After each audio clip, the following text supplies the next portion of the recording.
Hi guys, I'm Kaplan95. Today I'm going to make my promise Wall of Tanks, or what I call tank wars, right?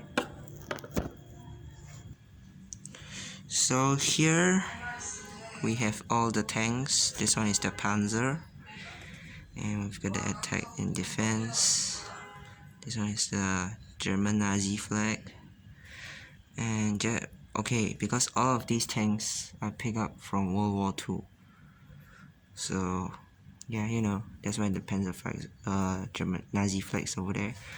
And then these tanks, they are very, although you can see it's kind of destroyed, but I still make sure I take good care of them, because these are not actually the first, but if count as the very most success models, these are my first ones. And another one is because they're made of paper. Oops. With the exception of the flag, and this one is the obstacle. It's got a lot. And the dice, okay, the dice are real, right? It's real. And then what we've got again? Okay, no more. These two only are made of manila cards, while others are made of entirely paper. Right, let me say back. Alright, so each nation has 5 tanks each, right? So it depends on what type of tank they are using and what type and how much the attack and defense, like the Panzer. Right, let me say one thing first, right? Attack and defense, I determine it by myself, right? So if you found out that there's a little bit not right, you can let me know, right? Write it on the comments below, okay? So the attack of a Panzer is 3 and the defense is 2. Then here we've got the T-34 85, but I forgot to look at it. And the attack points is 4, the defense is 3.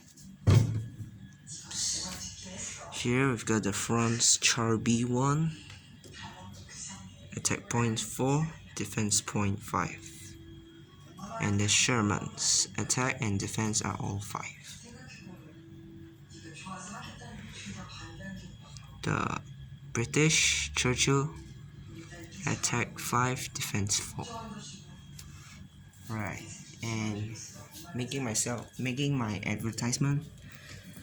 These are the tanks I get the picture from World of Tanks, and I'm still currently making. And these are the World of Tanks board game, which I made myself. And maybe next year or future, I will finish it and I will upload it. Right, so do remember to give me some likes. And these two are for the World of Tanks, my own board game sets flag.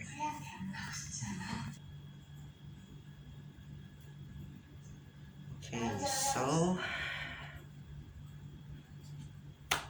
I have told all the tank stuff. So how about let's get in the game. So now actually I still forgot one more thing, is the movements, right? So actually can see these corners. Alright, these things just don't bother them. These corners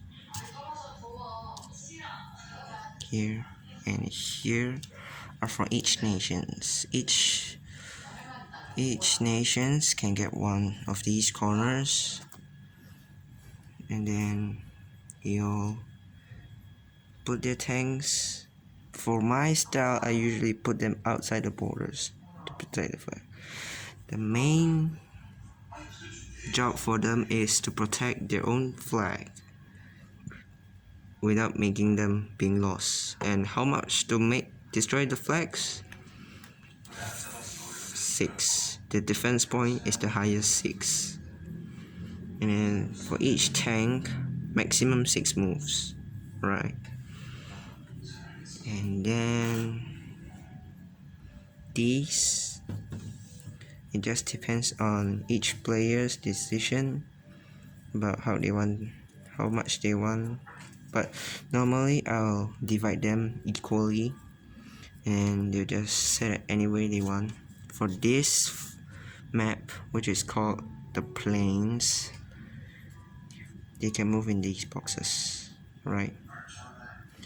And then tanks can only attack, wait a second, tanks can only attack from, oh my god, something bad happened. Alright, that's a little bit awkward. My tank turret fall off, so I used the glues to stick it back. So yeah, back to the main one. Tanks can only defeat from sideways and only like one box each.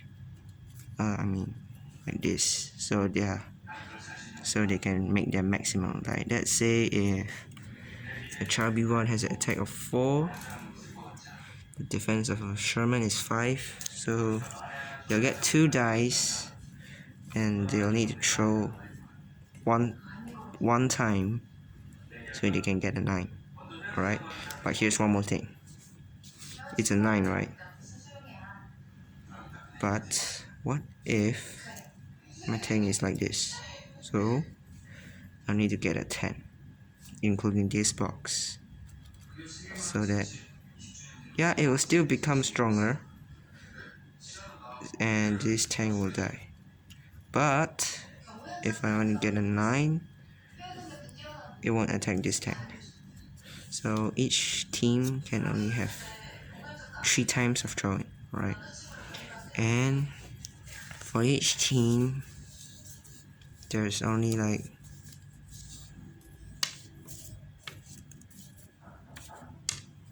one dice each for move, and these leftover 3 dices are being given to the judge so that he can help us take care of it. And when, let's say, like the Americans wanted to attack the France tank, 2 dice for attack. Okay, then since it's like this, okay, this one is the actual one. For just now, that one I told you is the newest one, so I'll just go the old way. I get 9, I can attack it, but that's got 1 box, so I need to throw it. Okay, that's 4, so I can attack it. But if let's say I'm 5 boxes far and I get a 4, so I can't attack it. Alright, and just now I have said each flag has a defense of 6. Well, this one is kind of sad because he's got only like 1 defense point. So for now, I have like mostly I played only 2 methods. The first one is the normal basic attack method, and then another one is the flag capturing method, which is the Americans get the French flag. If they still got tanks, they get it back from the Americans. That means it's like, let's say, American flag. Alright, this is just a pretending, alright? So let's say the Americans had taken away France tanks, so France flag, sorry. So they can have the flag, and then this is the only left chubby one to come and attack them, their flag. So when they finally attack it, alright, for flag attacking they can only get once, alright, and each round they can only move 1 tank. Or like let's say I've got 5 move, 2 move here, 2 move here, 1 move here, maybe like that, okay? But for flag, definitely you can only attack once. Not like tanks attacking, you can have 3 chances, but for flag is immediately one time. You can still have 3 chances, but once you attack the flag, you cannot attack it another time. And so, like I said, France gets American's flag. So the Americans must put back the flag to the podium. So that means that it retrieves its flag and the games will go on. But if the Americans have taken their flag and their last tank died, the flag will remain always be there, and France does not have its flag anymore. So